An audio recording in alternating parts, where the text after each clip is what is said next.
Yes, welcome to the afternoon session and welcome to our new topics, the secondary metabolites. ఉదయం క్లాస్లో మనము ప్రాథమిక ఉత్పన్నాలు, ద్వితీయ ఉత్పన్నాలు ఇవి చెప్పుకోవడము జరిగింది.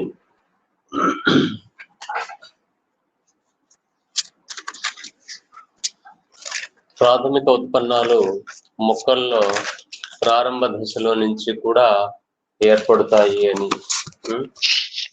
ద్వితీయ ఉత్పన్నాలు ఏదో ఒక దశలో మాత్రమే అవి ఏర్పడతాయి వంటి వివరాలను మనము చూడడము జరిగింది.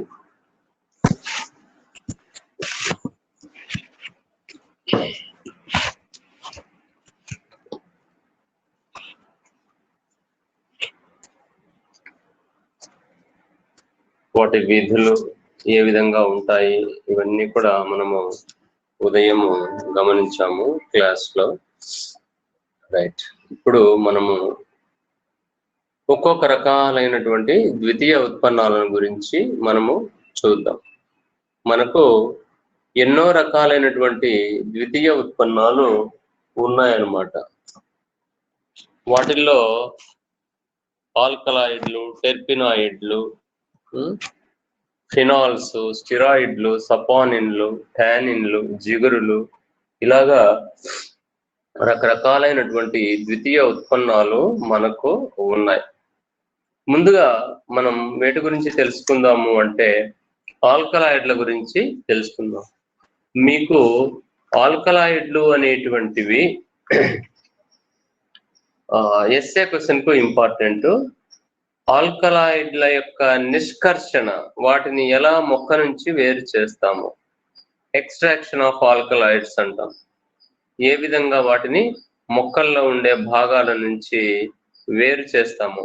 ఆల్కలాయిడ్లు రకాలు, ఆల్కలాయిడ్లు ఏ రసాయనిక పదార్థాలు, వాటి యొక్క ధర్మాలు, వాటి యొక్క నిష్కర్షణ, ఇవి వివరాలు అన్నమాట. మీకు ఎస్ఏ క్వశ్చన్ గా అడిగే అవకాశము ఉంది, అదేవిధంగా షార్ట్ క్వశ్చన్ గా కూడా అడిగే అవకాశము ఉందన్నమాట. క్వశ్చన్ అడిగే దాన్ని బట్టి మీరు రాయడము చెయ్యండి, క్వశ్చన్ అడిగిన దాన్ని బట్టి అన్నమాట. ఈ ఆల్కలాయిడ్లు రకాలు, నిష్కర్షణ ఇవన్నీ అంటే ఎస్ఏ క్వశ్చన్ అవుతుంది. సింపుల్ గా ఆల్కలాయిడ్ అని షార్ట్ క్వశ్చన్ అడిగాడు అనుకోండి, ద్వితీయ ఉత్పన్నాలు, రసాయనిక పదార్థాలు, కొన్ని ఉదాహరణలు ఇచ్చి ఆల్కలాయిడ్లు ఏ ఏ రకాలైనటువంటి జబ్బులను నివారిస్తాయి అనేటివి పాయింట్స్ రాస్తే సరిపోతుంది అన్నమాట. సో ముందుగా మనము ఆల్కలాయిడ్ల గురించి చూద్దాం. సో నేను ఆల్రెడీ ప్రిపేర్ చేసినటువంటి మెటీరియల్ ఉంది, దాన్ని షేర్ చేసి చెప్తాను. మరలా మనము టెక్స్ట్ బుక్ లో ఏదైనా ఉంటే దాని గురించి చెప్పుకుందాం మనం.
ఇవి ఆల్కలాయిడ్లు. తెలుగులో ఉంది, ఇంగ్లీష్ మీడియంలో ఉంది, రెండు కూడా నేను పంపిస్తాను. అంటే ఈ రోజు క్లాసులన్నీ అయిపోయిన తర్వాత ఆ కార్యక్రమాన్ని మనము పంపించే కార్యక్రమం తర్వాత నిర్వహించుకుందాము. ఫస్ట్ ఎక్స్ప్లెయిన్ చేసుకుందాము. సో ఒకవేళ షార్ట్ క్వశ్చన్ అడిగితే మీరు ఇలా రాస్తే సరిపోతుంది. ఈ రకంగా ఎస్ఏ క్వశ్చన్ అడిగారు అనుకోండి, అప్పుడు రకాలు, నిష్కర్షణ వీటన్నిటి గురించి కూడా మీరు రాయవలసి ఉంటుందన్నమాట. సో ఆల్కలాయిడ్ అంటే ప్రధానంగా మొక్కల్లో తయారయ్యే సేంద్రియ ద్వితీయ ఉత్పన్నాలు. ద్వితీయ ఉత్పన్నాలు అంటే మొట్టమొదటి కేటగిరీలోకి వచ్చేటువంటి పదార్థాలు ఆల్కలాయిడ్లు. ఎందుకంటే ఏ మొక్కలో తీసుకున్నా కూడా ముందుగా తయారయ్యేటువంటివి ఆల్కలాయిడ్లే. మేజర్ కాంపోనెంట్స్ సెకండరీ మెటబలైట్స్ లో మేజర్ ఎక్కువ మొత్తంలో ఎక్కువ భాగంలో ఉత్పత్తి అయ్యే పదార్థాలు ఆల్కలాయిడ్లు అన్నమాట. కాబట్టి ఇవి ప్రధానంగా ఉత్పత్తి అవుతాయి. మరి ఏంటివి ఇవి రసాయనికంగా అంటే నత్రజనిని కలిగి ఉండి క్షారగుణం కలిగి ఉండే ద్వితీయ ఉత్పన్నాలు అన్నమాట. కంపల్సరిగా వాటి నిర్మాణంలో నైట్రోజన్ ఉంటుంది, తర్వాత క్షార స్వభావాన్ని కలిగి ఉంటాయి అన్నమాట. ఇవి ఉత్తేజనకారిగా పనిచేస్తాయి. ఎస్, మీకు ఒక ఎగ్జాంపుల్ చెప్తాను చూడండి. ఇక్కడ ఉత్తేజనకారికి ఉదాహరణగా మనం కాఫీ టీలు ఎందుకు తాగుతాం? మన బ్రెయిన్ ని స్టిమ్యులేట్ చేయడానికి, యాక్టివేట్ చేయడానికి కాఫీ టీలను మనం తాగుతాం. కాఫీ గింజలలో కెఫీన్ అనే ఆల్కలాయిడ్ ఉంటుంది. కాబట్టి చూసారా, మన మెదడు కణాలను ఉత్తేజితం చెందిస్తాయి, నిద్ర పోగొట్టేస్తుంది అన్నమాట. అదేవిధంగా టీలో ఏమో ఆకులను మనం ఉపయోగిస్తాం, కాఫీలో ఏమో గింజలను మనం ఉపయోగిస్తాం. టీలో థియానిన్ అనేటువంటి ఆల్కలాయిడ్ ఉంటుంది, వేపలో నింబిడిన్. ఇవి కొన్ని ఆల్కలాయిడ్ల పేర్లను మీరు గుర్తు పెట్టుకోవాలి. ఎందుకంటే ఉదాహరణకు కూడా మీరు ఈ ఆల్కలాయిడ్ల పేర్లన్నింటినీ రాయొచ్చు. నింబిడిన్, కాఫీలో ఉండేది కెఫీన్, టీలో ఉండేది థియానిన్. తర్వాత మన బిళ్ళగన్నేరు, మన గార్డెన్ లో పెంచుతున్నటువంటి మొక్కల్లో విన్క్రిస్టిన్, విన్బ్లాస్టిన్, స్ట్రిక్నిన్. మన ముషిడి మొక్క గురించి మనం చెప్పుకున్నాం. ఆ 6 రకాల మొక్కల్లో కూడా ఆల్కలాయిడ్లు ఉన్నాయి. ఏ రకాలైనటువంటి ఆల్కలాయిడ్లు ఉన్నాయో వాటన్నింటినీ మనం చూసాము. కాబట్టి గుర్తుపెట్టుకోండి, ఆల్కలాయిడ్లు అంటే వీటన్నిటి పేర్లు మీకు ఉదాహరణల కింద మీరు రాసేసుకోవచ్చు. కెఫీన్, థియానిన్, నింబిడిన్, విన్క్రిస్టిన్, విన్బ్లాస్టిన్, రావుల్ఫిన్, వాసిసిన్, స్ట్రిక్నిన్, బోలెడన్ని ఆల్కలాయిడ్లు మళ్ళా అందులో రకాలు ఉన్నాయి అన్నమాట. అలాగా వాటిని మనం ఉదాహరణ రాసుకోవచ్చు. కాబట్టి ఆల్కలాయిడ్లు ఏంటిదంటే ఉత్తేజాన్ని కలిగిస్తాయి, మనకు ఉత్తేజనకారిగా పనిచేస్తాయి, స్టిమ్యులెంట్ అన్నమాట. ఎస్, ఇక్కడ ప్రత్యేకంగా ఒక పాయింట్ ఇచ్చాను. కొన్ని ఆల్కలాయిడ్లు క్యాన్సర్ నివారణకు ఉపయోగపడతాయి. విన్క్రిస్టిన్, విన్బ్లాస్టిన్ అనేటివి బెస్ట్ ఎగ్జాంపుల్స్ అన్నమాట. బెళ్ళగన్నేరు, వింకారోజియా. కొన్ని ఆల్కలాయిడ్లు మందులుగా, మరికొన్ని నొప్పి నివారణ చర్యల్లో ఉపయోగిస్తారు. కొన్నిటినేమో డైరెక్ట్ గా మెడిసిన్ గా ఉపయోగిస్తారు ఆల్కలాయిడ్స్ ను. మరికొన్నింటిని అనాల్జెసిక్, ఇంగ్లీష్ పదాలు కూడా గుర్తుపెట్టుకోండి. అనాల్జెసిక్ అంటే నొప్పిని నివారించే మందులు అన్నమాట. నొప్పి నివారణ చర్యల్లో ఉపయోగపడతాయి. దీనికి ఉదాహరణగా చూడండి మార్ఫిన్. ఇది పవర్ఫుల్ పెయిన్ కిల్లర్. ఇది మార్ఫిన్ అనేటువంటిది. మార్ఫిన్ అనే ఆల్కలాయిడ్ దేని నుంచి వస్తుంది? మార్ఫిన్ రావుల్ఫియా సర్పెంటైనా. ఓకే, రావుల్ఫియా సర్పెంటైనా అనుకుంటున్నాను. రిసర్పిన్, మార్ఫిన్, ఇవన్నీ కూడా ఆల్కలాయిడ్లే అన్నమాట. మార్ఫిన్ అనే ఆల్కలాయిడ్ ఇక్కడ ఇచ్చాను చూడండి పాయింట్. మొట్టమొదట గసగసాల మొక్క నుండి వేరు చేశారు. ఓకే, మార్ఫిన్ అనేది రావుల్ఫియా నుండి కాదు, గసగసాలు పెపావర్ సోమ్నిఫెరం అనే మొక్క నుంచి. గసగసాలు అనేటివి మనం మసాలా దినుసులుగా వాడతాం. ఆ మొక్క నుండి మనము ఈ మార్ఫిన్ అనే దాన్ని గ్రహిస్తాం. ఇది పవర్ఫుల్ పెయిన్ కిల్లర్ గా పనిచేస్తుంది, అంటే మత్తు మందుగా పనిచేస్తుంది. మత్తునిస్తే మనకు నొప్పులు కనిపించవు కదా, అందుకని మత్తు మందుగా దీన్ని ఉపయోగిస్తారు. ఇంగ్లీష్ లో ఓపియం అని అంటారనమాట. ఇక్కడ కూడా కొన్ని ఇచ్చారు చూడండి. కొన్ని ఆల్కలాయిడ్లు అంటే మత్తు పదార్థాలుగా ఉపశమనకారిగా ఉపయోగపడతాయి. నికోటిన్ అంటే టొబాకో. అందరూ పొగాకు, బీడి, సిగరెట్, చుట్ట ఇవన్నీ తాగుతున్నారు కదా. ఎలమంచిల్లో చుట్టలు తాగుతున్నారు ఎక్కువగా, వాళ్ళు కనిపిస్తూ ఉంటారు. ఏదో ఒక ఆకును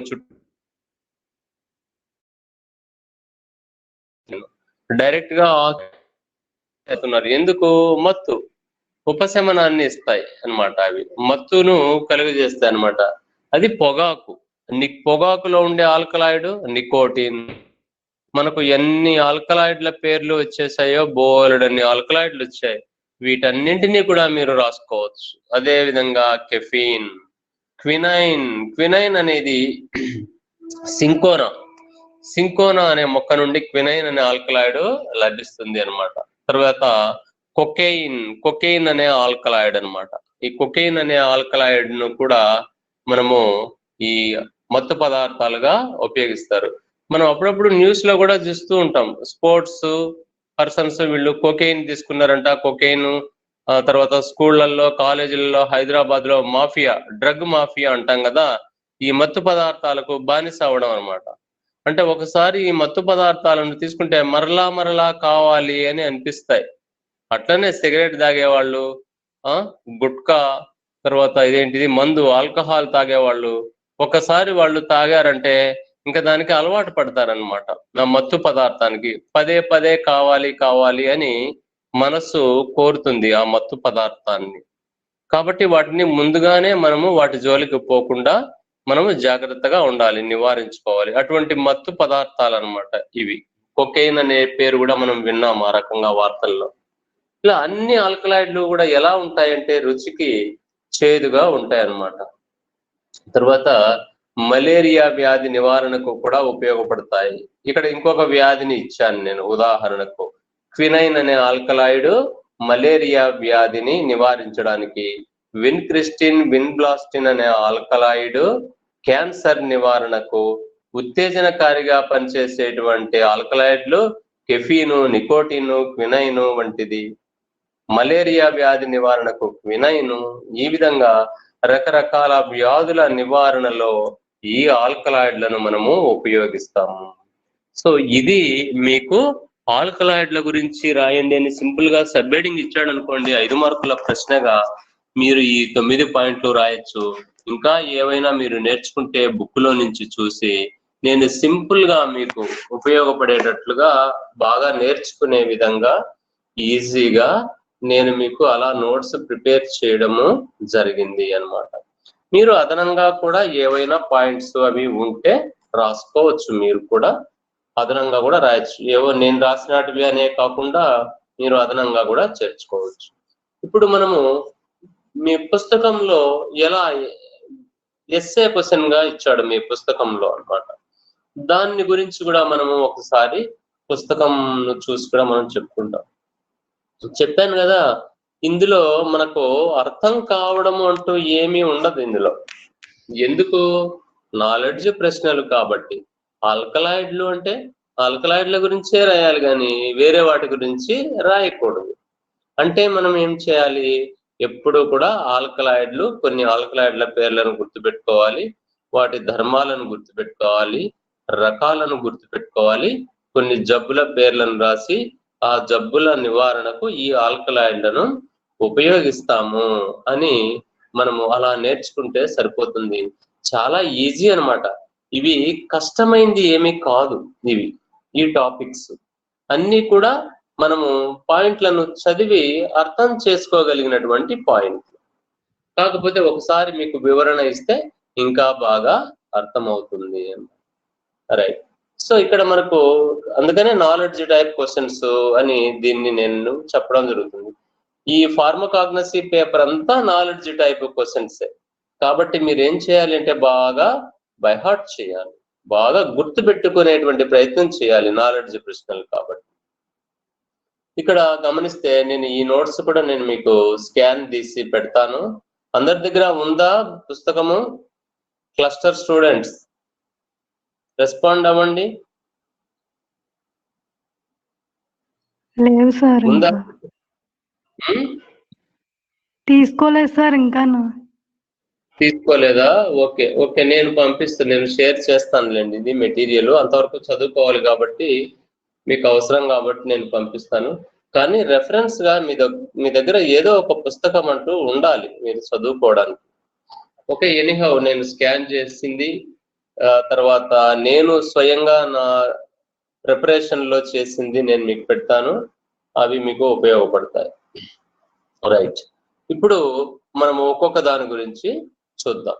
సో ఆల్కలాయిడ్లు అనగానేమి, వాటి ఆకారము, ఆవిర్భావము, నిష్కర్షణ వర్గీకరించండి. ఇవన్నీ కూడా మీకు క్వశ్చన్ ఇచ్చాడు. సో ఆల్కలాయిడ్ లో మొక్కలు ఉత్పత్తి చేయు సహజ సమ్మేళనాలు అతిపెద్ద గ్రూపులు అన్నమాట. మనం చెప్పుకున్నాం అసలు ద్వితీయ ఉత్పన్నాలు అంటేనే మొట్టమొదట వరుసలో ఉండేటువంటిది ఆల్కలాయిడ్లు. అంత పెద్ద గ్రూప్ అన్నమాట ఆల్కలాయిడ్లు. ఫస్ట్ వరుసలో ఉంటుంది. ఓకే, విభిన్నమైనటువంటి సహజ పదార్థాలు ఇందులో ఉంటాయి. నత్రజని సంబంధిత పదార్థాలు 6000 కంటే ఎక్కువగా ఉంటాయంట. మనం చెప్పుకున్నాం ఇవి నత్రజనిని కలిగి ఉండే ద్వితీయ ఉత్పన్నాలు అని. ఆ నత్రజని 6000 కంటే ఎక్కువ నత్రజనికి సంబంధించినటువంటి పదార్థాల చేత ఆల్కలాయిడ్లు తయారై ఉంటాయి అన్నమాట. ఆల్కలాయిడ్ లో ఒకటి కంటే ఎక్కువగా కర్బన వలయాలు ఉంటాయి. అంటే నిర్మాణంలో మనము నత్రజని క్షారాలు చూసాం కదా, అడినైన్, గువానిన్, థైమిన్, సైటోసిన్ అని.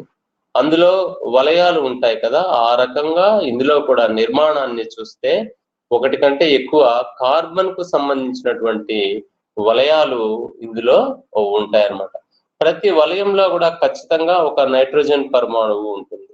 ప్రతి వలయంలో కూడా ఉంటుంది ఒక నైట్రోజన్ పరమాణువు. ఇక్కడ ఈ నత్రజని పరమాణు యొక్క స్థానం ఎలా ఉంటుంది అంటే ఒక్కొక్క కుటుంబంలో తయారయ్యే ఆల్కలాయిడ్ ను బట్టి నత్రజని యొక్క స్థానము ఉంటుంది అన్నమాట. చాలా వరకు ఆల్కలాయిడ్లు రుచికి చేదుగా ఉంటాయి. ఇది మనం చెప్పుకున్నాం ఇవన్నీ కూడా. చూడండి ఆల్కలాయిడ్ల చాలా లో డోస్ లో కూడా, అతి తక్కువ గాఢతల్లో కూడా ఒక పెద్ద అనిమల్ ను కూడా అవి చలనం లేకుండా చేసేయగలవు అంట ఆల్కలాయిడ్లు.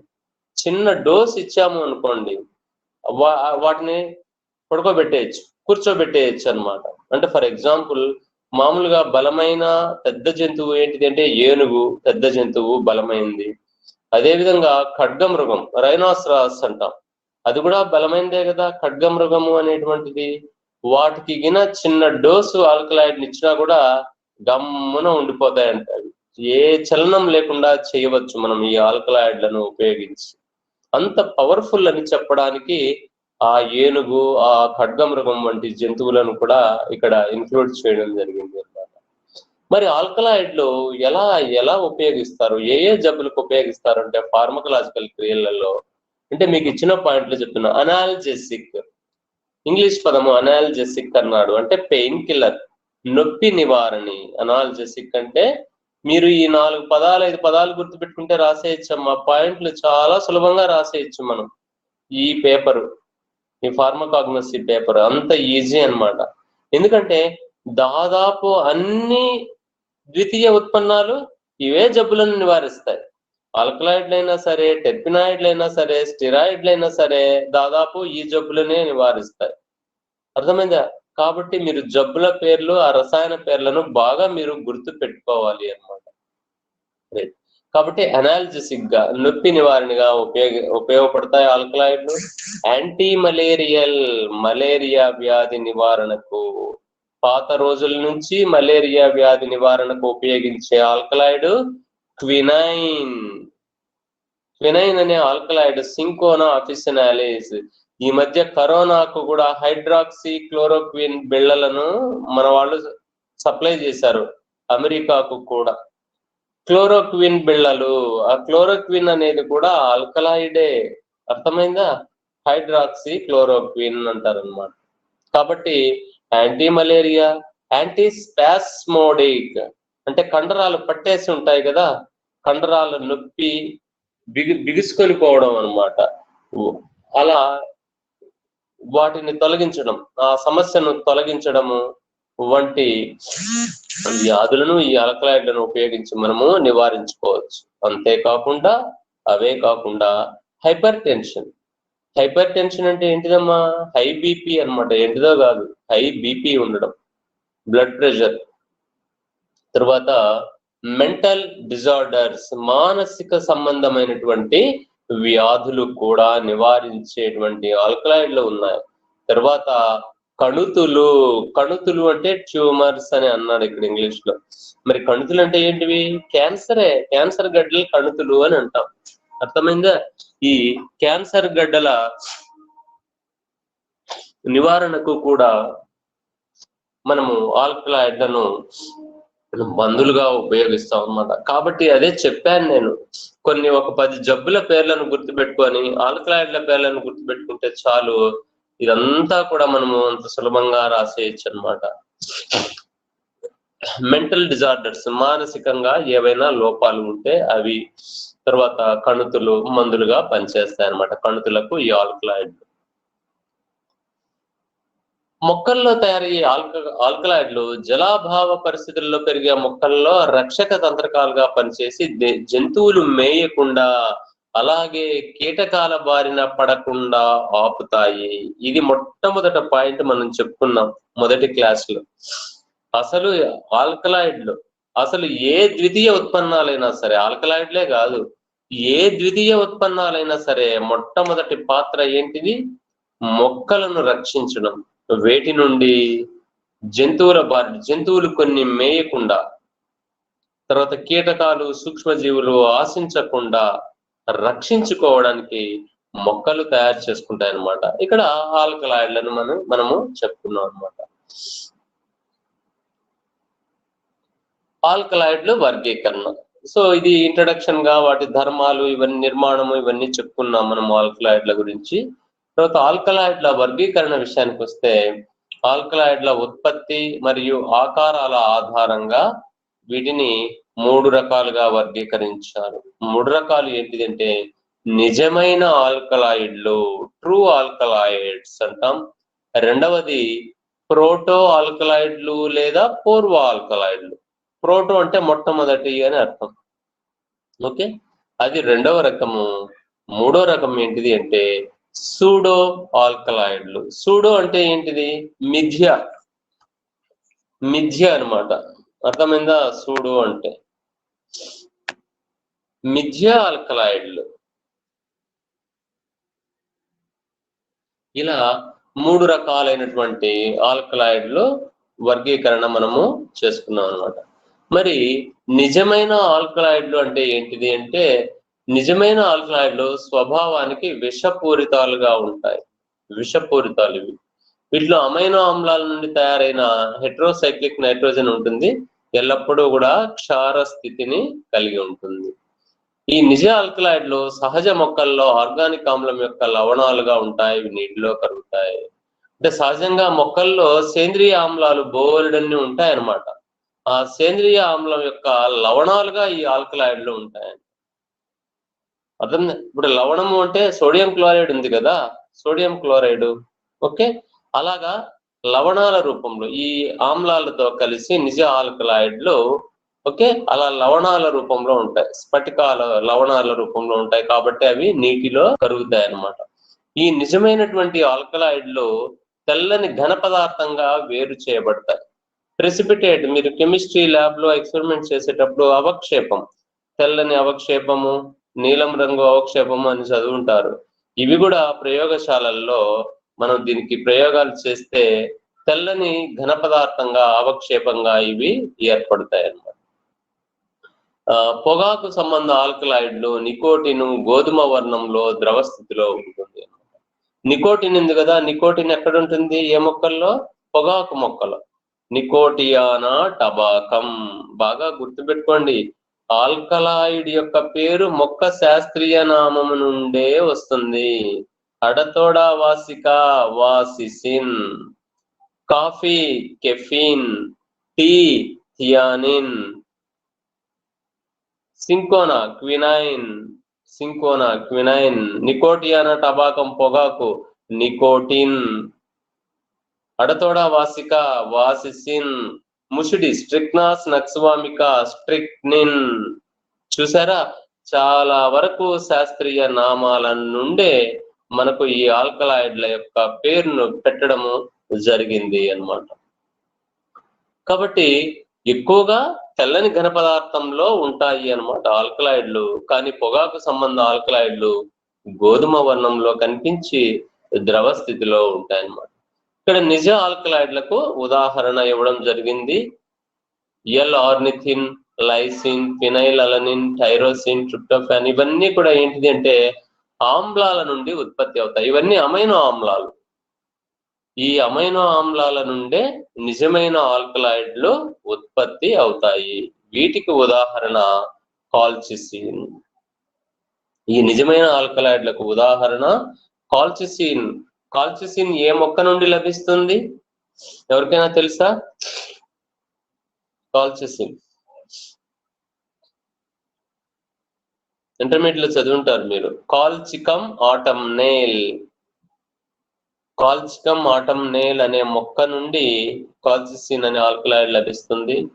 కొకైన్, ఇంతకుముందే చెప్పాను నేను, కొకైన్, క్వినైన్ అనే సింకోనా మొక్క, డోపమైన్, మార్ఫిన్, ఇవన్నీ ఉదాహరణలు నిజమైన ఆల్కలాయిడ్లకు ఉదాహరణలుగా చెప్పుకుంటాం. తరువాత రెండవ రకం ఆల్కలాయిడ్. చూసారా, మనము 5 మార్కుల ప్రశ్నకు ఆల్కలాయిడ్ల గురించి అడిగినా చేదుగా ఉంటాయి, నత్రజని సంబంధ పదార్థాలు, మలేరియాను నివారిస్తాయి, క్యాన్సర్ను నివారిస్తాయి, అర్థమైందా? ఇలా పాయింట్లన్నీ రాసి ఇవి 3 రకాలు అని రాస్తే ఎంత సులభంగా మార్కులు మనం స్కోర్ చేయగలం ఆలోచించండి. ఇవన్నీ కష్టమా? ఏమైనా పాయింట్లు మనం గుర్తుపెట్టుకోవడానికి ఏ కష్టమో కాదు. ఈ పాయింట్లన్నీ వేరే మొక్కలకు కూడా ఉపయోగపడతాయి మనకు. కాబట్టి అంత కష్టం ఏమీ ఉండదు ఈ పేపర్లో. మీరు చాలా సులభంగా మీరు నేర్చుకోవచ్చు. నేను చెప్పేటువంటి ఇన్స్ట్రక్షన్స్ ను ఫాలో అవ్వండి, చాలా ఈజీగా పాస్ అయిపోవచ్చు మీరు, మంచి మార్కులతో, అది కూడా అన్నమాట. అలా పాయింట్లు రాసేసి ఒక 10 పాయింట్లు, ఇవి 3 రకాలు నిజమైన ఆల్కలాయిడ్లు, పేర్లు గుర్తుపెట్టుకోండి. ఎప్పుడూ కూడా గుర్తుపెట్టుకోవడానికి మంచి మార్గం ఏది అంటే పుస్తకం పక్కన పెట్టేసి మన మనసులో రీడింగ్ చేసుకోవడం, ధారణలో ఉంచుకోవడం. అది ఎల్లప్పుడూ మీకు చాలా బాగా ఉపయోగపడుతుంది. చదువులో మిమ్మల్ని నెంబర్ 1 చేస్తుంది. మనసులో పునరాలోచించుకోవడం. ఈరోజు మీరు ఒక ప్రశ్న చదివారు, అది పక్కన మీరు ఎక్కడికి బయటకు వెళ్ళేటప్పుడు, ఇంకొక పని చేసేటప్పుడు, లేదా వంట వండుకునేటప్పుడు, అర్థమైందా, బ్రష్ చేసుకునేటప్పుడు ఒకసారి అనుకోండి, ఓహో ఆల్కలాయిడ్లా, ద్వితీయ ఉత్పన్నాలు కదా ఆల్కలాయిడ్లు అనేటివి, ఓహో ఇవి చేదుగా ఉంటాయి. కాఫీలో మనం తీసుకునేది ఆల్కలాయిడే కదా, టీ తాగుతాం కదా మనము, అందులో ఉండేది ఆల్కలాయిడే కదా. క్వినైన్ ఏంటిది? మన గార్డెన్ లో మొక్కలు ఉన్నాయి కదా, విన్క్రిస్టిన్, విన్కారోజియా, ఓహో అది క్యాన్సర్ నివారణకు ఉపయోగపడుతుందంట. మనకు చాలా సార్లు చెప్పేవారు ఈ పాయింట్. ఎంత సులభంగా మనం అలా నెమరు వేసుకోవాలి అన్నమాట, బ్రెయిన్ లో చదవాలి. బ్రెయిన్ లో అలా మనం నెమరు వేసుకొని చదవడం వల్ల మీకు చదివేటప్పుడు కష్టం ఉండదు, బాగా ధారణలో ఉండిపోతాయి అన్నమాట ఆ పాయింట్స్ అన్ని కూడా. ఆల్కలాయిడ్లు 3 రకాలు కదా ఇవి, నిజమైన ఆల్కలాయిడ్లు. ఆ పేర్లను గుర్తుపెట్టుకోవడానికి ఏమమ్మా, నిజమైన ఆల్కలాయిడ్లు, ప్రోటో ఆల్కలాయిడ్లు అంటే పూర్వ ఆల్కలాయిడ్లు, సూడో ఆల్కలాయిడ్లు, సూడో అంటే మిథ్య ఆల్కలాయిడ్లు. 3 రకాల ఆల్కలాయిడ్లు వచ్చేసాయి. నిజమైన ఆల్కలాయిడ్లకు ఒక 2-3 ఉదాహరణలు గుర్తుపెట్టుకోండి. కాల్చిసిన్, కొకైన్, డోపమైన్, మార్ఫిన్, అలాగా 2-3 ఉదాహరణలు మనం గుర్తుపెట్టుకుంటాం. తర్వాత ప్రోటో ఆల్కలాయిడ్లకు వస్తే వీటి నిర్మాణంలో హెటెరోసైక్లిక్ రింగ్ లో అమైనో ఆమ్ల ఆధారిత నత్రజని పరమాణువు ఉండదు అంట. అమైనో ఆమ్ల ఆధారిత నత్రజని పరమాణువు వలయం ఉంటుంది అన్నాం కదా మనము. ఒక వలయము కంటే ఎక్కువ వలయాలు ఉంటాయి అని అన్నాం మనం, ఇంతకుముందు చెప్పుకున్నాం. ఎక్కువ వలయాలు, కర్బన వలయాలు ఉంటాయి, ఒకటి కంటే ఎక్కువ కర్బన వలయాలు ఉంటాయి అని అన్నాం. అందులో నత్రజని పరమాణువు ఉంటుంది అన్నమాట. ఓకే, అయితే ఇక్కడ నత్రజని ఉండదంట. అమైనో ఆమ్లంలో ఖచ్చితంగా నత్రజని ఉంటుంది, కానీ ఈ ప్రోటో ఆల్కలాయిడ్లలో నత్రజని సంబంధిత పరమాణువు ఉండదు. దీనికి ఉదాహరణగా ట్రిప్టోఫాన్ అమైనో ఆమ్లాల నుండి తయారయ్యే ఆల్కలాయిడ్లు అన్నమాట. ఇవి సరళమైనవి, ఈ ఆల్కలాయిడ్లు వెరీ సింపుల్ కాంపౌండ్స్ అన్నమాట, సంపూర్ణమైన క్లోజ్ రింగ్ నిర్మాణాన్ని కలిగి ఉంటాయి. సో ఇక్కడ ప్రోటో ఆల్కలాయిడ్ ఉదాహరణకు కోర్డినైన్, మ్యాస్కలైన్, ఎహెంబైన్ అనేటువంటి ఆల్కలాయిడ్. ఈ ఆల్కలాయిడ్ల పేర్లు కాస్త కొత్తవిగా ఉన్నాయి, ఈ ఆల్కలాయిడ్ల పేరు. వాటిని మనము కొద్దిగా ఎగ్జామ్స్ టైంలో మనము గుర్తు పెట్టుకొని వాటిని రాసుకోవాల్సి ఉంటుంది అన్నమాట ఈ ఆల్కలాయిడ్లను. సో ఇవి మనకు ప్రోటో ఆల్కలాయిడ్లు 2వ రకము అయిపోయింది. ఇప్పుడు 3వ రకము సూడో ఆల్కలాయిడ్. సూడో అంటే మనకు తెలుసు మిథ్య ఆల్కలాయిడ్లు అని అన్నమాట. ఇవి ఏంటివి ఎలా ఉంటాయి? అమైనో ఆమ్ల ఆధారితంగా తయారైన ప్రాథమిక నిర్మాణాలను, కర్బన నిర్మాణాలను కలిగి ఉండవు. అమైనో ఆమ్లము ఆధారితంగా తయారైన ప్రాథమిక కర్బన నిర్మాణాలను కలిగి ఉండవంటాయి ఈ సూడో ఆల్కలాయిడ్లు. అమైనో ఆమ్లము తయారైన తరువాత ఏర్పడే సమ్మేళనాల నుండి ఇవి ఉత్పత్తి అవుతాయి. ముందుగా అమైనో ఆమ్ల ఇక్కడ మనం మూడింట్లో గమనిస్తే ప్రతి ఆల్కలాయిడ్లు కూడా దేని నుంచి తయారయ్యాయి అంటే అమైనో ఆమ్లాల నుంచే తయారయ్యాయి. నిజమైన ఆల్కలాయిడ్లు కొన్ని మనకు బాగా తెలిసినటివి ఉన్నాయి. హిస్టిడిన్ అనేటువంటి అమైనో ఆమ్లము, ornithine, lysine, phenylalanine, tyrosine, ఇవన్నీ అమైనో ఆమ్లాలు, మనకు బాగా తెలిసినటువంటి అమైనో ఆమ్లాలు. అదేవిధంగా ట్రిప్టోఫాన్, ట్రిప్టోఫాన్, ప్రోటో ఆల్కలాయిడ్లు వస్తాయి. ఇక్కడ అమైనో ఆమ్లాలు ఏర్పడిన తరువాత నుండి ఏర్పడే సమ్మేళనాల నుండి ఈ ఆల్కలాయిడ్లు ఉత్పత్తి అవుతాయి. కాబట్టి వీటిని మనం మిథ్య ఆల్కలాయిడ్లు లేదా సూడో ఆల్కలాయిడ్లు అని పిలుస్తాం అన్నమాట. సో ఇది ఆల్కలాయిడ్ల గురించి, వాటి యొక్క నిర్మాణము, వాటి యొక్క ధర్మాలు, వాటి యొక్క ప్రభావాలు అంటే ఏ ఏ వ్యాధులను నివారిస్తాయో ఉదాహరణ పరంగా మనము చెప్పడం అన్నమాట. ఉదాహరణలతో చెప్పడం అన్నమాట. అనేక రకాల వ్యాధులకు ఇవి ఉపయోగపడతాయి. తర్వాత అందులో రకాలు 3 రకాలను కూడా మనము చెప్పుకున్నాం. ఇప్పుడు మనం ఏం చెప్పుకుంటామంటే ఆల్కలాయిడ్ల నిష్కర్షణ గురించి మనము చెప్పుకుంటాం. నిష్కర్షణ అంటే మొక్కల్లో ఆల్కలాయిడ్లు ఉన్నాయి కదా. ఇప్పుడు ఫర్ ఎగ్జాంపుల్ కాఫీలో కెఫీన్ అనే ఆల్కలాయిడ్ ఉంది. వాటిని మనం వేరు చేయాలి అంటే మనం తీసుకోవాల్సినటువంటి భాగాలు ఏంటివి చెప్పండి? కాఫీలో ఉండే ఆల్కలాయిడ్లను వేరు చేయాలి అంటే మనం ఏ భాగాలను తీసుకోవాలి? విత్తనాలు సార్. ఎందుకంటే విత్తనాలలో కెఫీన్ అనే ఆల్కలాయిడ్ పుష్కలంగా ఉంటుంది. థియానిన్ ఉంది. థియానిన్ టీ మొక్కల నుండి వస్తుంది. మరి థియానిన్ వేరు చేయాలి అంటే మనము పరిశోధనకు వేరు చేయడానికి మూల పదార్థం దేని నుంచి మనము సేకరించాలి? పత్రాలను. పత్రాలను అన్నమాట. నింబిడిన్ అనే ఆల్కలాయిడ్లను మనం వేరు చేయాలి అనుకోండి, దేన్ని తీసుకోవాలి? అవి పత్రాలే. ఎక్కువగా బెరడ, వేప. నింబిడిన్ అనేటువంటి ఆల్కలాయిడ్లు వేపలో ఉంటాయి. వేపలో అన్ని భాగాలు ఉపయోగపడతాయి. విషయం ఏంటిదంటే వేరు, కాండం పైన ఉండే బెరడు, పత్రాలు, విత్తనాల నుంచి తయారు చేసినటువంటి నూనె, వేప పూత మనం ఉగాదికి వాడుతాం చూసారా. ప్రతి భాగము కూడా మనకు వేపలో ఉపయోగపడుతుంది. అయితే ఈ నింబిడిన్ అనేటువంటి ఆల్కలాయిడ్లు ఎక్కువగా డిపాజిషన్స్ ఒకానొక భాగంలో ఉంటాయన్నమాట. అది బెరడు. ఈ మొక్కల్లో అవి బెరడును ఎంచుకున్నాయి అన్నమాట. కాబట్టి బెరడులో ఎక్కువగా ఉత్పత్తి అవుతాయి. అంటే ఏం లేదు, జీవక్రియలు, జీవరసాయనిక చర్యలు జరుగుతాయి కదా, అవి బెరడు కణాలలో ఎక్కువగా జరగడం వల్ల బెరడులో ఎక్కువగా నిల్వ ఉండిపోతాయి అన్నమాట ఆల్కలాయిడ్. అంతే. కెఫీన్ అనేది విత్తన కణజాలాల్లో ఎక్కువగా జీవరసాయనిక చర్యలు జరుగుతాయి. ప్రాథమిక ఉత్పన్నాలు జీవరసాయనిక చర్యల్లో పాల్గొంటే కదా ద్వితీయ ఉత్పన్నాలు ఏర్పడేది. కాబట్టి విత్తనాల్లో ఉండే కణాల్లో ఎక్కువగా జీవరసాయనిక చర్యలలో పాల్గొంటాయి. అక్కడి నుంచి ఈ ద్వితీయ ఉత్పన్నాలు ఏర్పడతాయి. కాబట్టి అవి జరిగే రసాయనిక చర్యల ఆధారంగా వాటి యొక్క సోర్స్ పలానా భాగంలో ఉండడము జరుగుతుంది. కాబట్టి ఇక్కడ మనం నెక్స్ట్ క్వశ్చన్ ఇందులో చెప్పుకోబోయేది ఏంటిది అంటే ఆల్కలాయిడ్ల నిష్కర్షణ గురించి వ్యాసం అన్నమాట. అంటే ఎలా వేరు చేస్తాం? ప్రధానంగా 2 పద్ధతులు ఉన్నాయి, 2 వేరు చేసేటువంటి పద్ధతులు. ఏంటివి ఆ 2 వేరు చేసే పద్ధతులు అంటే పద్ధతి 1, విధానము 1 అన్నమాట. వృక్ష సంబంధ మెత్తని పొడిని sodium bicarbonate, ammonium, calcium hydroxide మొదలగు క్షారాలతో కలిపి తడిగా చెయ్యాలి. అంటే ఏంలే, మొత్తము ఆ భాగాన్ని ఇప్పుడు సమూలంగా మొత్తం మొక్కను ఉపయోగించాలనుకోండి, మొత్తం మొక్కను ఎండబెట్టి మిక్సీలో కొట్టి పొడి చేసేసి దానికి ఏం కలపాలి?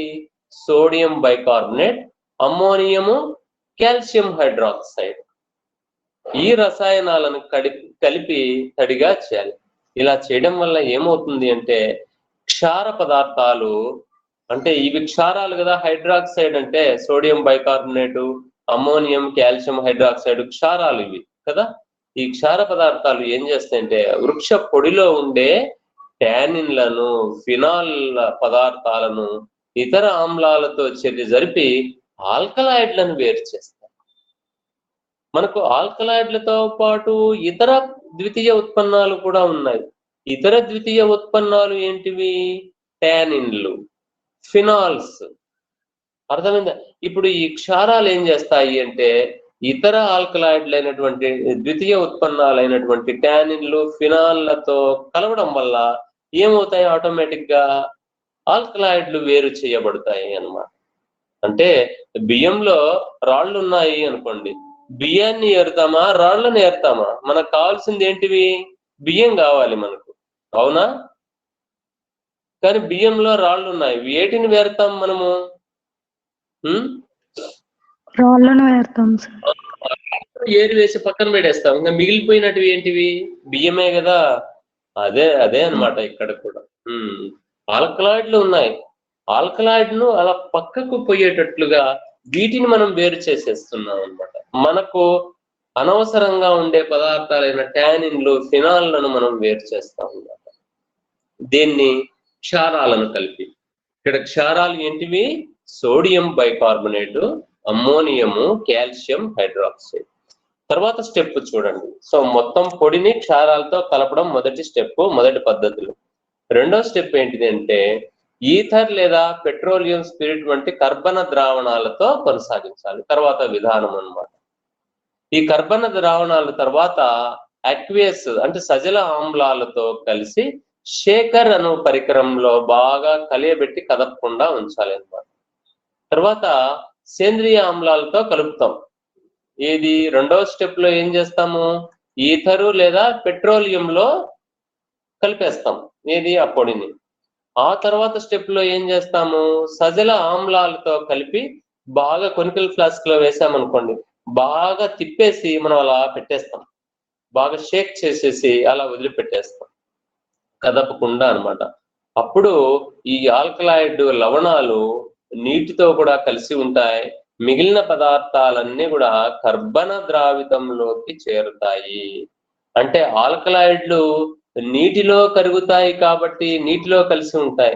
మిగిలిన ఏవైనా ఇతర కలుపులు అంటే మనకు అవసరం కానిది ఏదైనా కలుపు అవుతుంది అన్నమాట. మనకి ఇక్కడ టార్గెట్ అంతా ఆల్కలాయిడ్లను వేరు చేయడమే. టానిన్లు, ఫినాల్లు ద్వితీయ ఉత్పన్నాలే, కానీ ప్రస్తుతం మనకు ఇది కావాలి, ఆల్కలాయిడ్లను వేరు చేయాలి, వాటిని కాదు. కాబట్టి వాటిని అన్నిటిని కూడా మనం వేరు చేయడానికి ఈ ప్రొసీజర్ ని మనం వాడతాం అన్నమాట. సో మిగిలిన పదార్థాలన్నీ కూడా కర్బన ద్రావితాలలోకి వెళ్ళిపోతాయి అన్నమాట.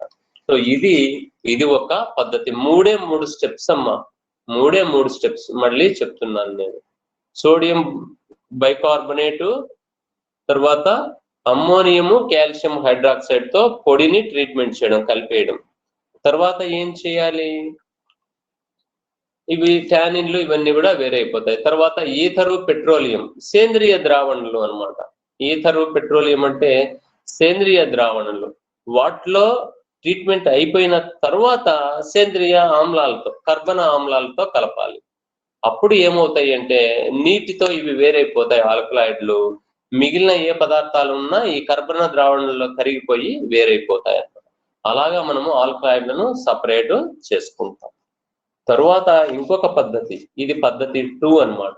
ఏంటిది ఇంకొక పద్ధతి అంటే వృక్ష సంబంధితమైన మెత్తని పొడిని నీరు లేదా ఆల్కహాల్ తో కలిపి ద్రావణాన్ని తయారు చేయాలి. నీరు లేదా ఆల్కహాల్ లేదా సజల ఆమ్లముతో కూడిన అని కూడా అన్నాడు. అంటే ఒక ఆమ్లంలో అయినా కలపచ్చు, ఆల్కహాల్లో అయినా కూడా కలపవచ్చు అన్నమాట.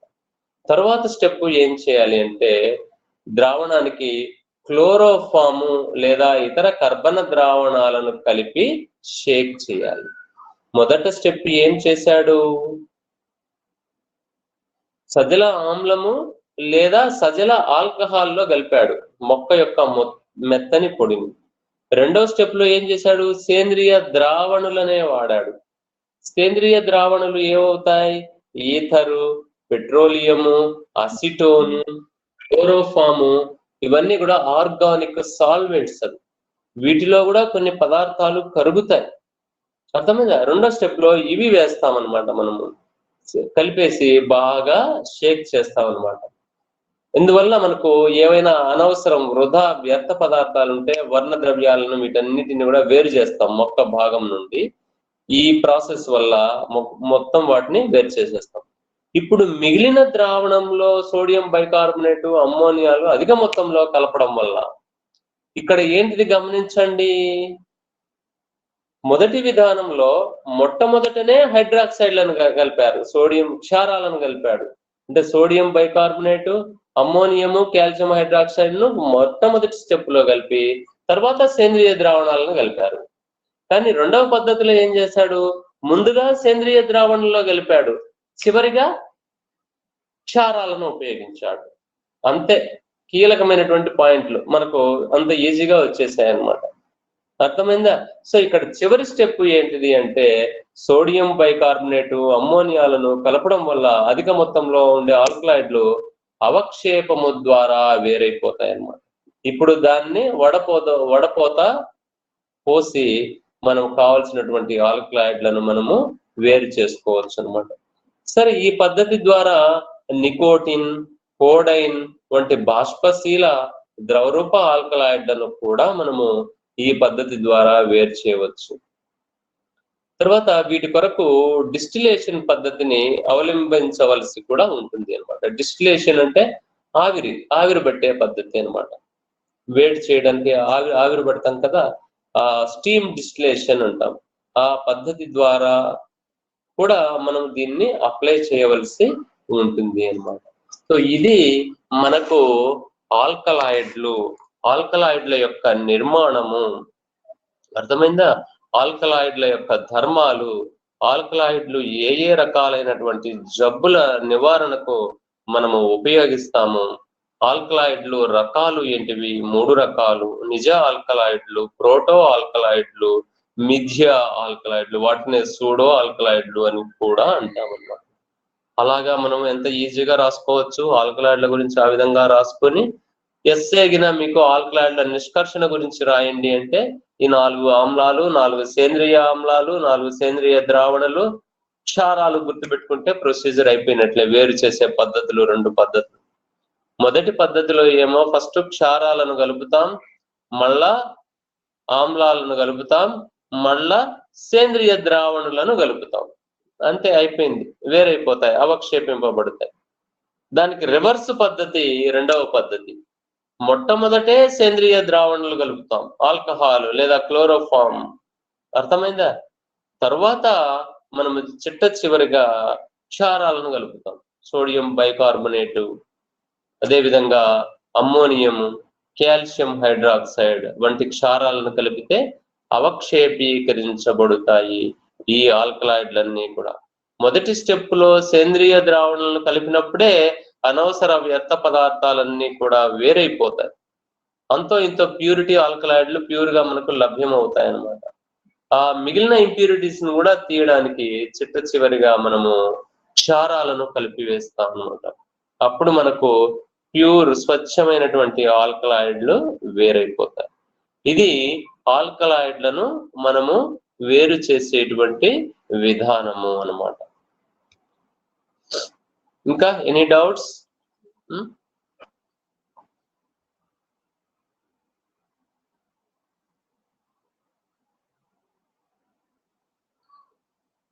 7 మంది 8 మంది ఉన్నారు, మళ్ళా కూడా తగ్గిపోయారు. 14 మంది మళ్ళా తగ్గిపోయారు.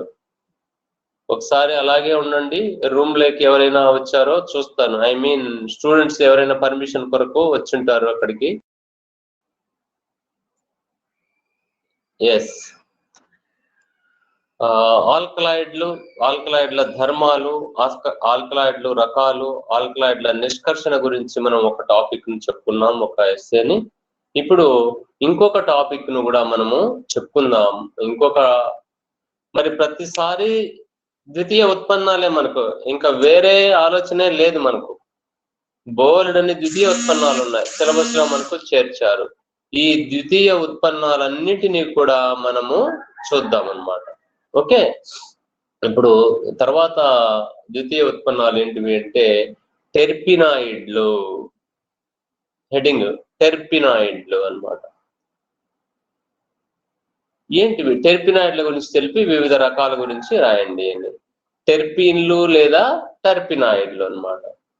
ద్వితీయ జీవక్రియ ఉత్పన్నాల్లో టెర్పిన్లు లేదా టెర్పినాయిడ్లు కూడా అతి పెద్ద తరగతిగా ఉంటాయి. ఆల్కలాయిడ్ల లాగానే ఇది కూడా చాలా big class of secondary metabolites అన్నమాట. ఇవి నీటిలో కరగవు, గుర్తుపెట్టుకోండి. టెర్పినాయిడ్లు నీటిలో కరగవు. ఇవన్నీ ఏంటిదమ్మా, ఇవి మనం చదువుకుంటే అర్థమయ్యే పాయింట్లే, కాకపోతే ఒకసారి మనం అలాగా చూద్దాం మనం. అందుకనే ఇవి సులభము అని అంటాను నేను. ఓకే,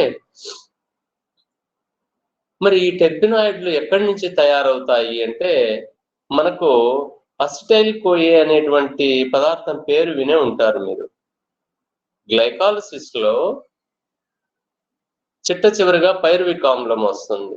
ఆ పైరువిక్ ఆమ్లం నుండి ఆక్సీకరణ డీకార్బాక్సిలేషన్ చర్య వల్ల మనకు అసిటైల్ కోయే ఏర్పడుతుంది. అసిటైల్ కోయే తర్వాత ఎందులో పార్టిసిపేట్ చేస్తుంది?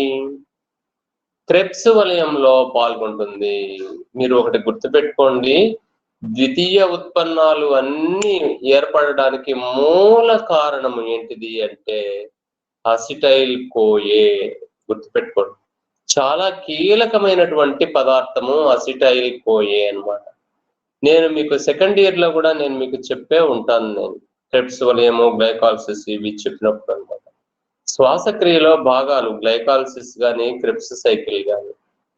శ్వాసక్రియ అనేటువంటిది ఆక్సీకరణ ప్రక్రియ, అంటే విచ్ఛిన్న క్రియ అన్నమాట. గ్లైకాలసిస్ చివరి దశలో పైరువిక్ ఆమ్లం నుంచి అసిటైల్ కోయే వస్తుంది.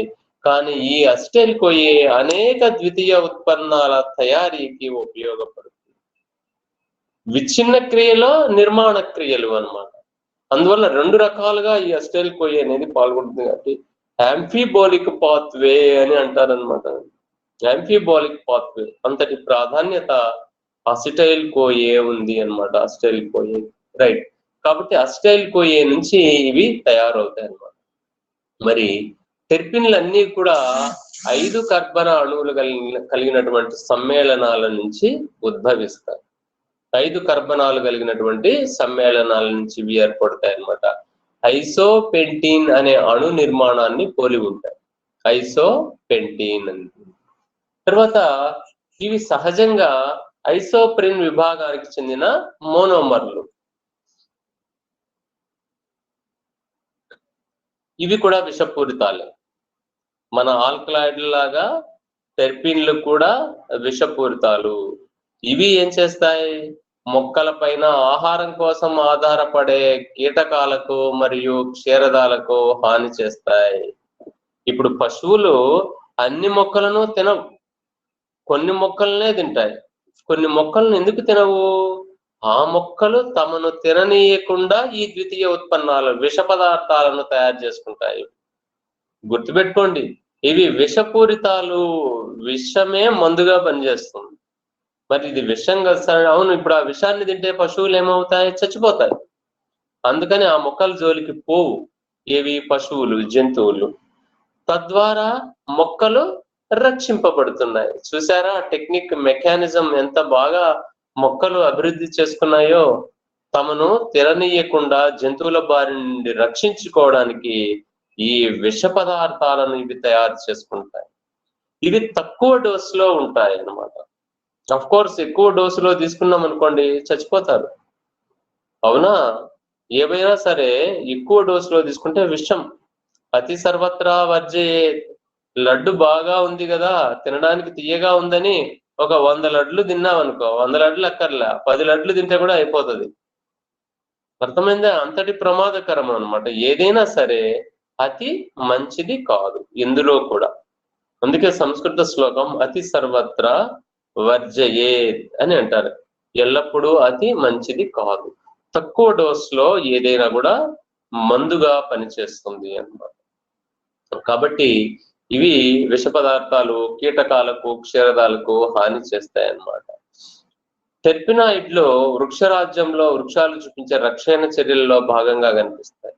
మనం ఏ ద్వితీయ ఉత్పన్నాన్ని తీసుకున్నా కూడా అది రక్షణలో భాగంగానే మొక్కలలో ఈ ద్వితీయ ఉత్పన్నాలు అనేటివి తయారవుతాయి అన్నమాట. సో టెర్పినాయిడ్లు 5 కర్బన విభాగాల సంఖ్యను బట్టి అనేక రకాలుగా వీటిని విభజించడం జరిగిందనమాట. చాలా రకాలుగా వీటిని విభజించారు. అవే టెర్పినాయిడ్లు రకాలు అన్నమాట. సో ఐసో టెర్పిన్ల సంఖ్య ఆధారంగా ఈ టెర్పినాయిడ్లను వర్గీకరించడము జరిగింది అన్నమాట. సో హైడ్రోకార్బన్లు ఇందులో అణువులుగా ఉంటాయి, అంటే హైడ్రోజన్ కార్బన్లు. మరి ఇందులో రకాలు ఏంటిదంటే చూడండి, అంత ఈజీగా గుర్తుపెట్టుకోవచ్చు టెర్పినాయిడ్లు రకాలను. మోనో టెర్పినాయిడ్లు, ఒక ఐసోప్రిన్ వలయము ఉంటే మోనో టెర్పినాయిడ్లు. ఒక హైడ్రోకార్బన్ వలయం ఉంటుంది, ఐసోప్రిన్ అంటాం ఆ వలయాన్ని. అర్థమైందా? ఒక వలయము ఉంటుంది అనమాట, ఐసోప్రిన్ అనేటువంటి ఒక వలయము. అలా ఒక వలయము ఉంటే వాటిని మోనో టెర్పినాయిడ్లు అంటారు. 2 వలయాలు ఉంటే డైటెర్పినాయిడ్లు అని అంటాం అనమాట. 3 వలయాలు ఉంటే ట్రైటెర్పినాయిడ్లు.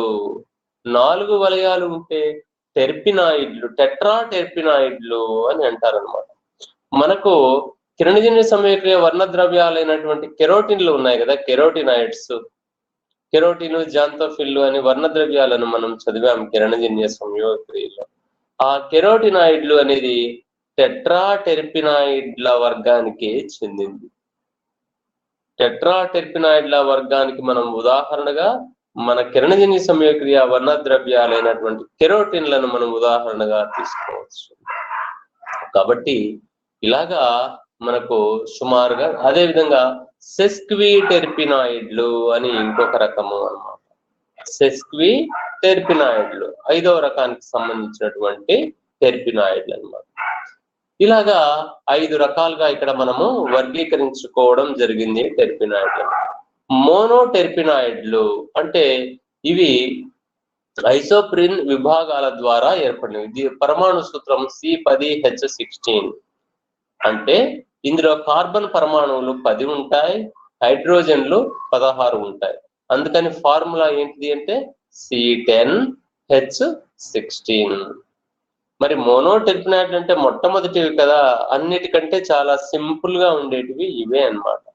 మోనో టెర్పినాయిడ్లే సింపుల్ గా ఉండేటువంటి టెర్పినాయిడ్లు. సో మొక్కల నుండి లభించేటువంటి ఎసెన్షియల్ ఆయిల్స్ నుండి వేరు చేయబడినవి. మొక్కల్లో మనకు ఎసెన్షియల్ ఆయిల్స్ ఉంటాయి, వాటి నుంచి వేరు చేయబడతాయి అన్నమాట. ఇవి మొక్కలకు చెందిన వేర్లు, పత్రాలు, బెరడు వంటి భాగాలలో మోనోటెర్పినాయిడ్లను వేరు చేయవచ్చు. చూసారా, ఒక్కొక్క మొక్కలో ఒక్కొక్క భాగంలో ఉంటాయి ఇవి, ఈ టెర్పినాయిడ్లు అనేటువంటివి. కొన్ని మొక్కలలో వేర్లలో తయారవుతాయి, కొన్ని మొక్కల్లో పత్రాలు, బెరడు. ఎందులో పుష్కలంగా ఉంటాయో ఆ భాగాన్ని మనం తీసుకుంటాం, ఎక్కువ మొత్తంలో మనము వేరు చేయడానికి అన్నమాట.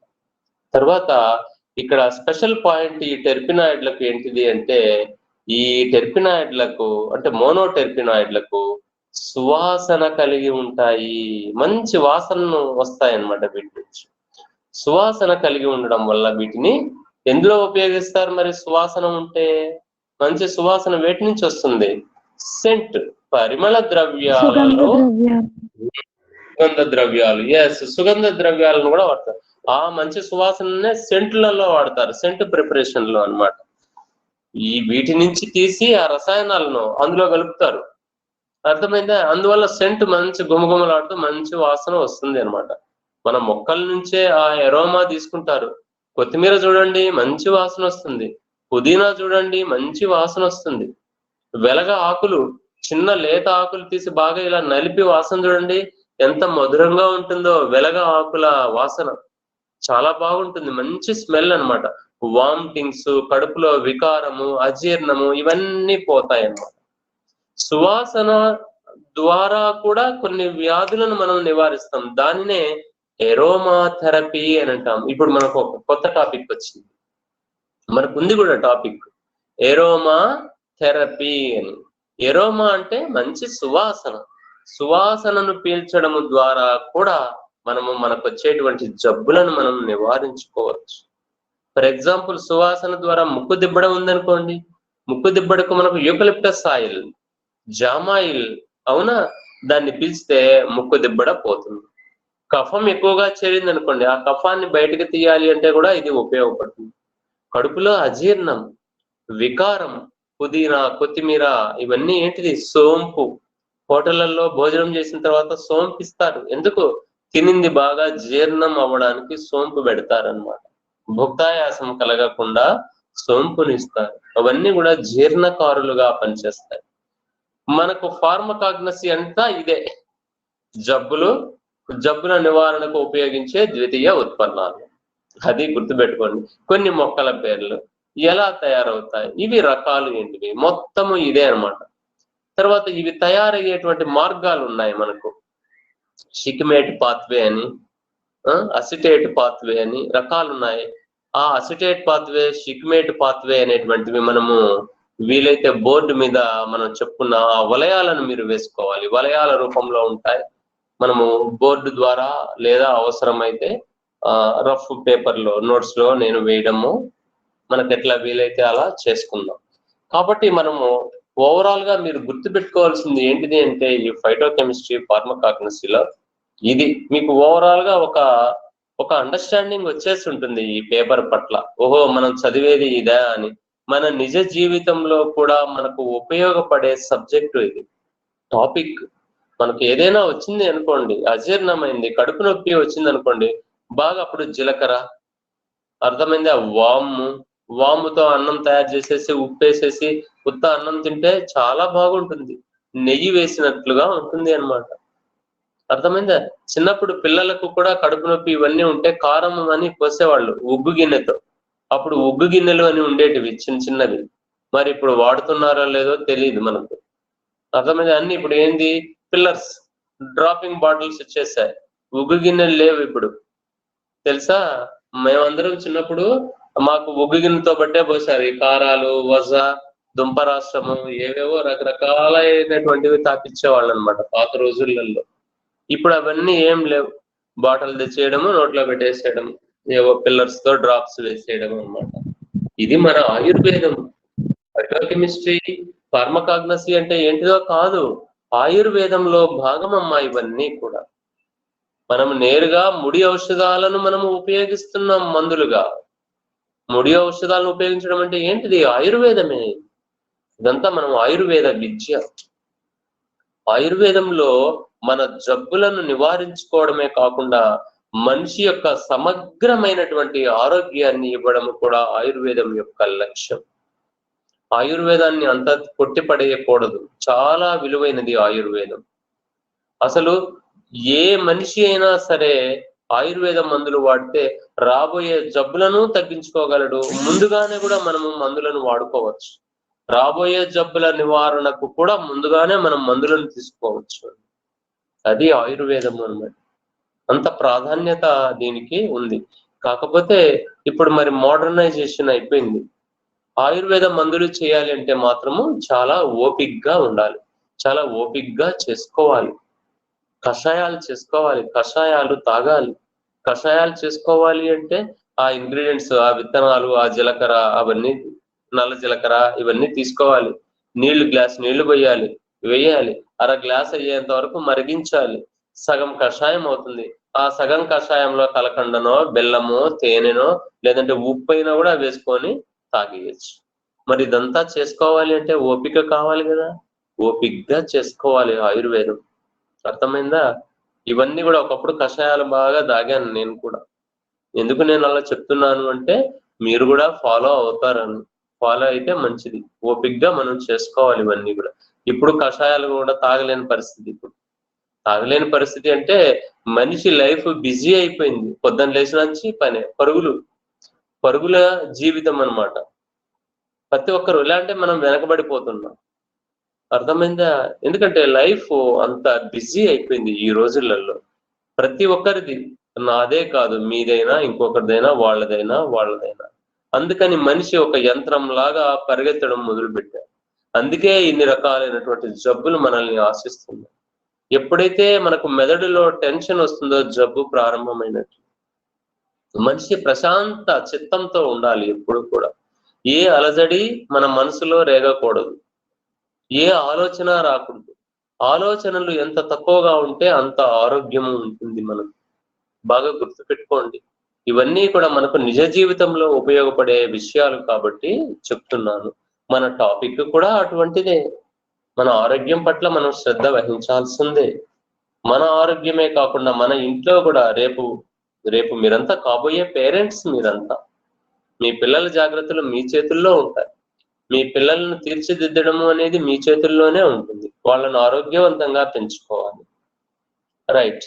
కాబట్టి ఆ రకంగా మనం ఎందుకు చెప్పుకున్నామంటే ఇవన్నీ కూడా ఏరోమా, మంచి సువాసనను కలిగి ఉంటాయి. ఎరోమా థెరపీలో వాడతాం. అలా మంచి వాసన పీల్చుకుంటే మన మనసుకు ఎంత ఆహ్లాదం కలిగిస్తుంది. వెలగాకులు చాలా మంచి మధురంగా వాసన వస్తుంది. వికారము, వామిటింగ్స్ అన్నీ పోతాయి. అర్థమైందా? అది ఈ మోనోటెర్పినాయిడ్లు అలా మంచి వాసనను కలిగి ఉంటాయి అన్నమాట. చూసారా? ఆ పాయింట్ ఇచ్చాడు, నేను చదవలేదు, ముందే చెప్పేశాను నేను. మోనోటెర్పినాయిడ్లు అంబెల్లేసి, ఫ్యాబేసి, లామియేసి, గ్రామినేసి, మిర్టేసి కుటుంబాలకు చెందిన మొక్కల్లో ఎక్కువగా ఉత్పత్తి అవుతాయి. చూసారా? అంబెల్లేసి అంటే ఏంటిది? మన కొత్తిమీర ఇదే. అంబెల్లిఫెరే కుటుంబం అంటే కొత్తిమీర, పుదీనా, అంబెల్లేసి కుటుంబం అన్నమాట. మీరు చదివారు మీరు. అంబెల్లిఫెరే, ఏపీఏసి అని అంటారు. అందులో అన్ని కూడా సుగంధ ద్రవ్యాలను ఇచ్చేటువంటి మొక్కలే, అంటే మంచి సువాసన ఇచ్చేటువంటి మొక్కలే. అదేవిధంగా లామియేసి అంటే తులసి మొక్కల నుంచి కూడా మంచి వాసన వస్తుంది. అవునా? ఈ కుటుంబాలలో అన్నమాట. ఫ్యాబేసిలో కొన్ని మొక్కలు, ఈ కుటుంబాలలో ఈ మోనోటెర్పినాయిడ్లు ఉంటాయి. అంటే ఉదాహరణగా ఈ కుటుంబాలను ఇచ్చాడన్నమాట. ఓకే. తర్వాత ఇవి చూడండి. కీటకాలలో మోనోటెర్పినాయిడ్లు రక్షక తంత్రకాలుగా, లైంగిక ఆకర్షితాలుగా పనిచేస్తాయి. ఆటోమేటిక్ గా ఇక్కడ మనకు అర్థమైపోతుంది అన్నమాట. కీటకాలలో రక్షణ తంత్రకాలుగా కూడా ఈ మోనోటెర్పినాయిడ్లు ఉపయోగిస్తాయి. అంతేకాకుండా లైంగిక ఆకర్షితాలుగా పనిచేస్తాయి. మనం ముందే చెప్పుకున్నాం ఇవి సువాసననిచ్చేటివి అని. కాబట్టి ఇవి ఏం చేస్తాయి? ఆడ కీటకాలు మగ కీటకాలను ఆకర్షించడానికి, లేదా ఆడ కీటకాలను ఆకర్షించడానికి మగ కీటకాలు ఈ మోనోటెర్పినాయిడ్లను విడుదల చేస్తాయి. అంటే లైంగిక సంపర్కము కోసము ఈ రసాయనాలను ఇవి విడుదల చేస్తాయి. అలాగా అవి లైంగిక ప్రత్యుత్పత్తికి ఉపయోగపడే రసాయనాలుగా కూడా ఇవి ఉంటాయన్నమాట. తర్వాత ఆర్థ్రోపోడ్స్ కీటకాలు ఉన్నాయి కదా. అంటే ఆర్థ్రోపోడా అంటే అన్ని ఈగలు, పురుగులు అన్ని కూడా ఆర్థ్రోపోడ్సే. ఐ థింక్ అతి పెద్ద ఫైలం ఆర్థ్రోపోడానే అనుకుంటున్నాను నేను చదువుకున్న దాన్ని బట్టి. అవునా? మనకు ఉండే ఫైలాలలో అతి పెద్ద ఫైలము ఆర్థ్రోపోడా. నిజమేనా? పురుగులు, కీటకాలు, ఈగలు, దోమలు, బొద్దింకలు, అవునా, చీమలు, ఇవన్నీ ఆర్థ్రోపోడానే. ఆర్థ్రోపోడా పెద్ద ఫ్యామిలీ అన్నమాట జంతు రాజ్యంలోనే. ఓకే. ఈ ఆర్థ్రోపోడ్లలో ఇండోమిర్మిసిన్, సింట్రోనెల్లాల్ అనే మోనోటెర్పినాయిడ్లు రక్షక రసాయనాలుగా పనిచేస్తాయంట ఆ జంతువులలో. ఆ కీటకాలలో ఈ మోనోటెర్పినాయిడ్లు రక్షక తంత్రాలుగా ఇవి పనిచేస్తాయి. అంటే ఏం లేదు, రక్షణకు ఉపయోగపడతాయి అని అర్థం అన్నమాట. రైట్. ఇప్పుడు డైటెర్పినాయిడ్లు అన్నమాట. అంటే ఇక్కడ మనం అర్థం చేసుకోవాల్సింది ఏంటిదంటే మోనోటెర్పినాయిడ్లలో 2 ఐసోప్రిన్ విభాగాలు ఉంటాయి. అంటే ఐసోప్రిన్ అనేటువంటి నిర్మాణాలు ఉంటాయి. అవి 2 ఉంటాయి. 2 కలిసి ఒక వలయంగా ఉంటే అప్పుడు అది మోనోటెర్పినాయిడ్లు అవుతాయి అన్నమాట. 2 ఐసోప్రిన్లు ఉంటాయి. తర్వాత రెండో రకము సెస్క్విటెర్పినాయిడ్లు. ఈ సెస్క్విటెర్పినాయిడ్లలో 3 ఐసోప్రీన్ విభాగాలు ఉంటాయంట. మోనోలో 2 ఐసోప్రీన్, సెస్క్విలో 3 ఐసోప్రీన్ విభాగాలు ఉంటాయి. కాబట్టి వీటి పరమాణు సూత్రం అంటే అణు ఫార్ములా C15H24. మోనోటెర్పినాయిడ్లలో ఏం చెప్పుకున్నాం? C10H16 చెప్పుకున్నాం మనం. ఇందులో C15 అంటే ఏమైంది? 5 కర్బనాలు పెరుగుతూ పోతూ ఉన్నాయి.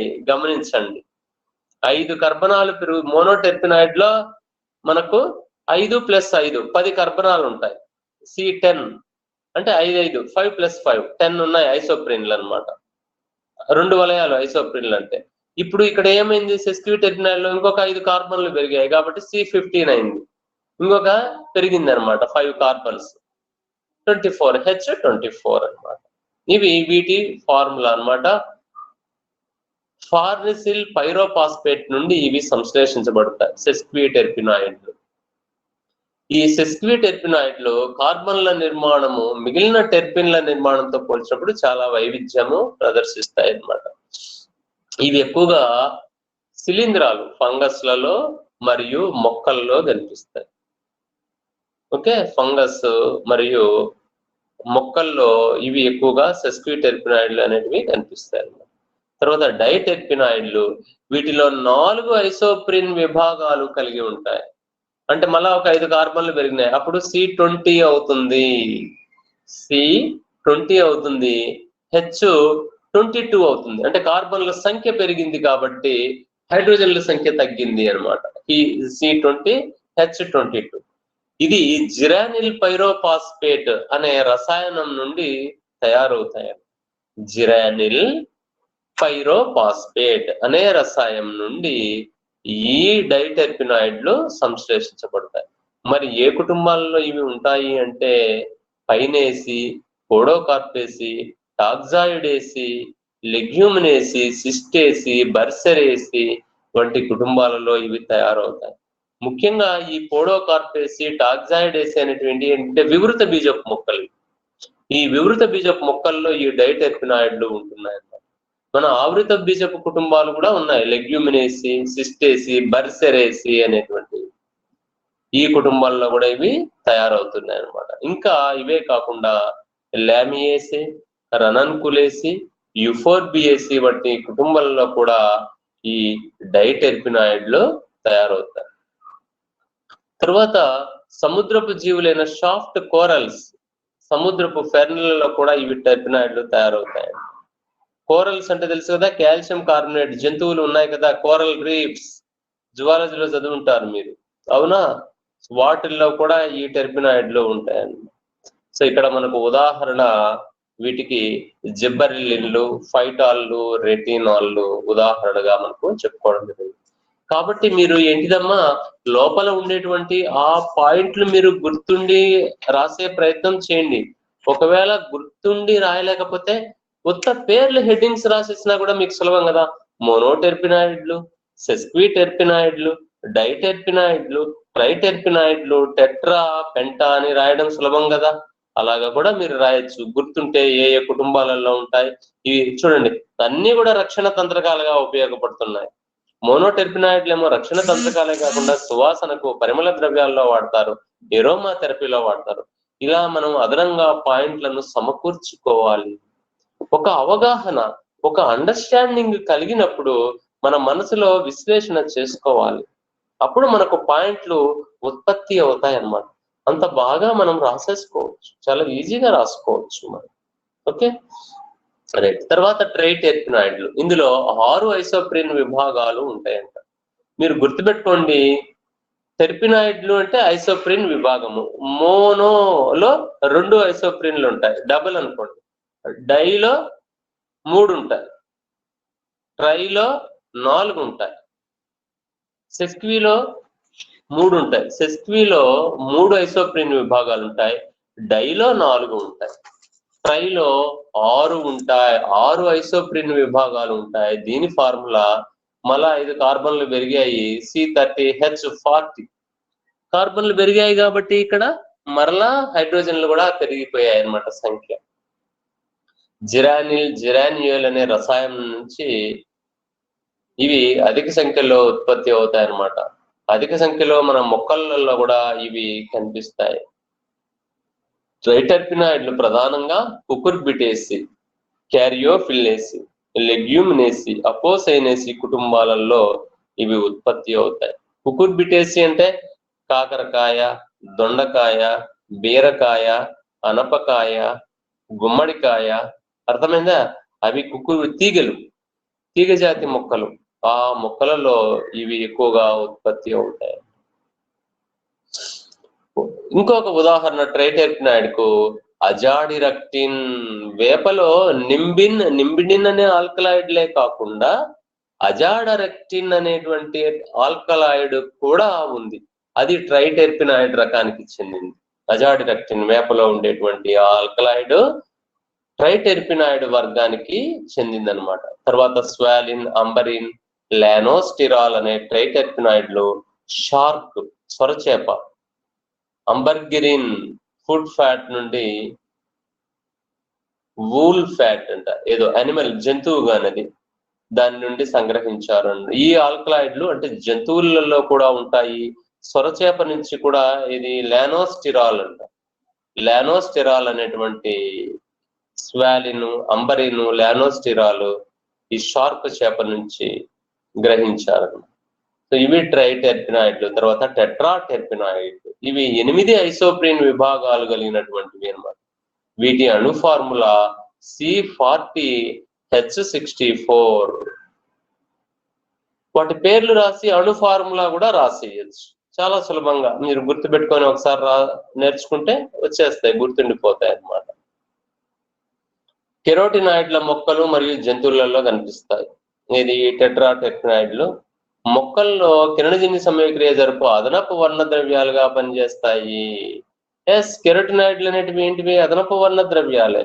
అవి కూడా ఇందులో రకానికి చెందిందే అన్నమాట. తర్వాత జంతువుల్లో విటమిన్ ఏ లభ్యతను పెంచేవిగా యాంటీ ఆక్సిడెంట్ గా పనిచేస్తాయి. మనకు ఏ విటమిన్ కావాలి? Carrot, beta carotene.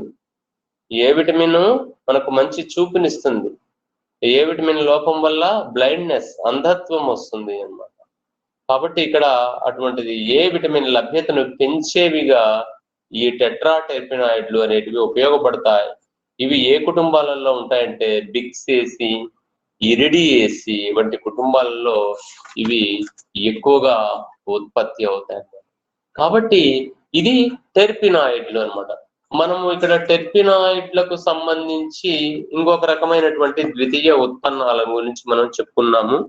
టెర్పినాయిడ్లలో ఇక్కడ నిష్కర్షణ మనకు ఇవ్వలేదు. మళ్ళా ఒకసారి నేను సిలబస్ చూసి ఏ ద్వితీయ ఉత్పన్నాలకు నిష్కర్షణను ఇచ్చాడో నేను మిగిలినటివి గమనిస్తాను. అంటే ఆల్కలాయిడ్ ఖచ్చితంగా ఇచ్చాడు. ఆల్కలాయిడ్ల నిర్మాణము, ఆల్కలాయిడ్ల ధర్మాలు, ఆల్కలాయిడ్లను ఎలా నిష్కర్షణ చేస్తావు, ఎక్స్ట్రాక్ట్ చేస్తావు, కొన్ని రసాయనాలకు ఇచ్చాడు. ఇంకా ఫినాలిక్స్ కూడా ఇచ్చినట్టుంది. ఓకే, మరి టెర్పినాయిడ్లకు మనము తర్వాత చూద్దాం మనము. సో టెర్పినాయిడ్లు అంటే ఐసోప్రిన్ విభాగానికి చెందినటువంటి రసాయనిక పదార్థాలు. ఒకసారి బ్రీఫింగ్ మనకు బాగా అర్థం కావడానికి మళ్ళా ఒకసారి రివిజన్ లాగా చేస్తాం. ఐసోప్రిన్ విభాగానికి చెందిన ద్వితీయ ఉత్పన్నాలు.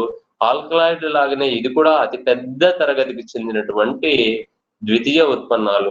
ఇవి కూడా చేదుగానే ఉంటాయి. ఇవి కూడా విష పదార్థాలు. ఇవి కూడా రక్షణ తంత్రకాలుగా పనిచేస్తాయి, మందులుగా పనిచేస్తాయి.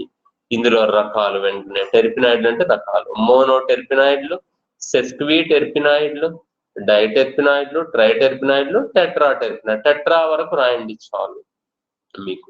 సో టెట్రాటెర్పినాయిడ్ల వరకు మనకు ఇక్కడ టాపిక్స్ ఉన్నాయన్నమాట. సో ఇది మనకు ఈరోజు ఆల్కలాయిడ్ల గురించి చెప్పుకున్నాము, మనము ఈ టెర్పినాయిడ్ల గురించి చెప్పుకున్నాము. వాటి యొక్క విధులు ప్రధానంగా అవి ఏ కుటుంబాల్లో ఉంటాయి, వాటిలో నిర్మాణము, ఐసోప్రిన్ విభాగాలు ఎన్ని ఉంటాయి, వాటి అణు ఫార్ములా రాయండి. అర్థమైందా?